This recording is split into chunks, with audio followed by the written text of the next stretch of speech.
Political correctness kills 49 in Orlando, and the death toll attributable to this horrific scourge of American life continues to rise. Hi, everybody. I'm Bill Whittle here with Steve Green and Scott Ott, and this is your Right Angle Show. Gentlemen, as you know, we had another massacre by Islamic fundamentalists gunning down people in Orlando, and the president made a speech about it, and the word Islam was not mentioned at all, not even discussed. Islam, what's that?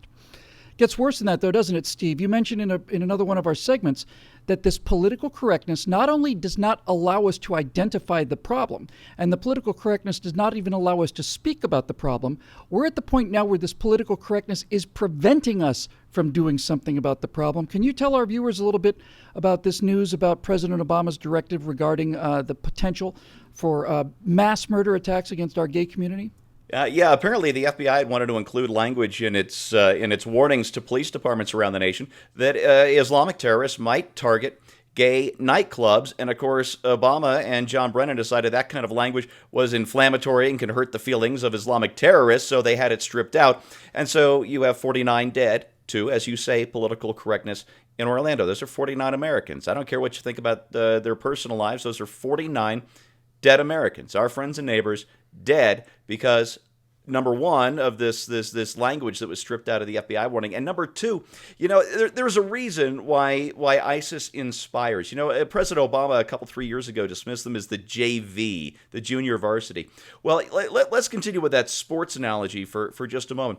Sports movies, sports are inspiring, and if you were to see the JV take on the professional football team and beat them, holy cow, that would inspire people. Well, guess what? If they're the JV, they're kicking our asses. They're doing it every day. They're killing people in France. They're killing people in the U.S. They're recruiting Westerners, rich, privileged Westerners, to go fight their wars for them in the Middle East. They're kicking our asses every day. And it's inspiring because the JV is taking on the entire NFL and they're winning. That's them. We're the NFL. We're getting our butts kicked, and I am tired of it, Bill. I am sick and tired of counting up dead bodies of good people.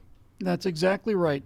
And Scott, I mentioned that the death toll for political correctness continues to rise, but I'm not just talking about the shootings in San Bernardino or Fort Worth or the rest of it. I maintain that virtually all of these mass shootings are the result of political correctness because put aside the fact that large numbers of these attacks all around the world, let's not forget that Brussels and France have extremely strict laws regarding guns, and they find out that the mosques are just actually weapon stores over there. So let's just put the entire Islamic part of this aside. What about the rest of the people, they say? What about the people who just go off and gun nuts and buy the guns and murder people? What could they possibly have in common? Well, as it turns out, Scott, what they have in common is virtually every single one of them are fatherless boys with absentee fathers. And absenteeism doesn't mean that the father is not in the house. The parents of the Columbine shooter, the father of one of the Columbine shooters, said he was amazed, stunned, couldn't believe the fact that his son, who had collected, 16 firearms and was building bombs in his basement and dressing in black trench coats, father was amazed, astonished that his son could have been a part of this. If you look at the prison population, it's the one thing that correlates much stronger than intelligence, it correlates stronger than race, it correlates stronger than social background. The absence of fathers is what makes these people violent murderers. And the left doesn't want to have that conversation either, do they? I think you're correct about that, but I also, anytime I hear this kind of correlation, Can I stop you? Sure. I just want to stop you because I would like to make this clearer rather than you clarify it for me. I don't want single moms to feel that they are responsible for this in any way. No, that's not what I was going to say. Oh, okay. No. Yeah, no, I don't think anybody believes that, no. Do they? Here's what I'm saying is that the universe of kids who grew up with distant, non-present, or absent fathers is much larger. And so as a determinative factor to be able to zoom in or to hone in on somebody who might be a risk to himself or to others, it's very difficult to use that little speck of the overall universe to say, okay, let's take a look at all the people who have absent fathers and then try to narrow it down from there. However, I don't think that's necessarily the case when you get to Islamic jihadists, because as we've seen in multiple cases, who was our friend who coined the term known wolf attacks? these are not people that the federal government was unaware of. And in this most recent Orlando shooting, the federal government was deep into this guy's underwear. I mean, they had done 2 probes, one of which lasted like 11 months. They had talked to his colleagues, they had investigated his connections. And I think it gets down to this. I mean, I don't want to be too critical of people who are trying to do a hard job, but I think there's a signal that comes down from the top that basically says, look, this is not about a religion. This is not about terrorism per se. This is a law enforcement matter that has to do with trying to prevent murders, rather than seeing it as a war process where we are engaged in a war and we have to suss out what the enemy is doing and then prevent him from doing that. Now, because it's happening on our soil, we're very squeamish about saying, okay, let's go hard after these people who have these markers.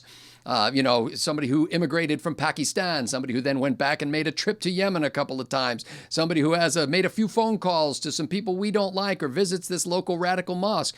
But we have to give our law enforcement people the ability to pull those factors together and to be able to make definitive statements like, at the very least, if this guy goes to buy a weapon, he's going to get an extra vetting.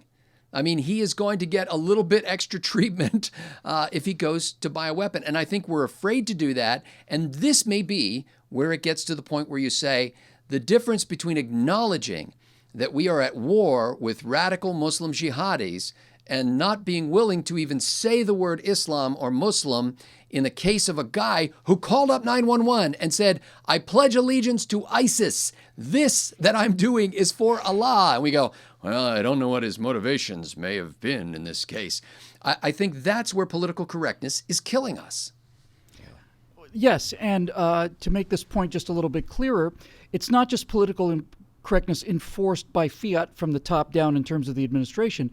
It's political correctness that has seeped up from the bottom as a result of the iron triangle of the Democratic Party, the news media in New York, and the pop culture in Hollywood. In other words, both in this particular case in Orlando and in the case in San Bernardino, individual people knew that this was about to happen. They knew that these people were about to go off. They were absolutely 100% certain of it, and they didn't report it because they didn't want to be considered Islamophobes or racists. Right? The evidence was right in front of their eyes, and they felt that the peer pressure to be quiet in terms of not being politically incorrect was greater than what they perceived to be the risk to other people's lives. This is the environment that's been foisted on the American people now. And the main reason I blame President Obama for this is not the fact that he created ISIS, and it's not just the fact that he won't mention them by name, and it's not just the fact that he will not take out the airstrikes. He calls 3/4 of the airstrikes off. We all know all of this stuff. The thing that I fault most with President Obama is this. Why are these people not being turned in by their own communities? Why are the good Muslims in America not fighting these people and turning them in? Why? Well, the answer is because they're afraid. And you know why they're afraid? They're afraid because the President of the United States and the chief law enforcement officials of the United States have made it perfectly clear that they're not going to do anything to get in the way of this murdering death cult that has taken root in America as a result of policies by the Democrats. They've made it abundantly clear that if we're not even going to mention Islamic terrorism, what do you think a Muslim in America is going to do if he finds out that something like this is underway and he's going to risk his life by reporting it to the government, who's simply going to ignore him and call him a racist? By not backing up American values and by just ignoring the fact that this is what's actually going on, by supporting the values of these murderers, the president's created an environment where everybody in America is afraid to see what's actually going on, to actually speak the words and to actually say it. And the Trump phenomenon and the Sanders phenomenon both are indications that the country's had enough of it. Bernie Sanders, who I disagree with on everything, said this ISIS organization needs to be destroyed. Period. We've never heard that kind of clarity from this president or this Secretary of State, who's now the presumptive nominee. But we hear it from Donald Trump, and we hear it from Bernie Sanders. And I think the American people have had enough of being told the world is upside down and pretending like it's not. For everybody here at Right Angle, I'm Bill Whittle. Thank you very much for your membership. If you're a member, if you want to keep these shows coming, we'd love to have you. Just go to BillWhittle.com, become a member, and we can do more of these programs for you. Thanks again for joining us. We'll see you next time on Right Angle.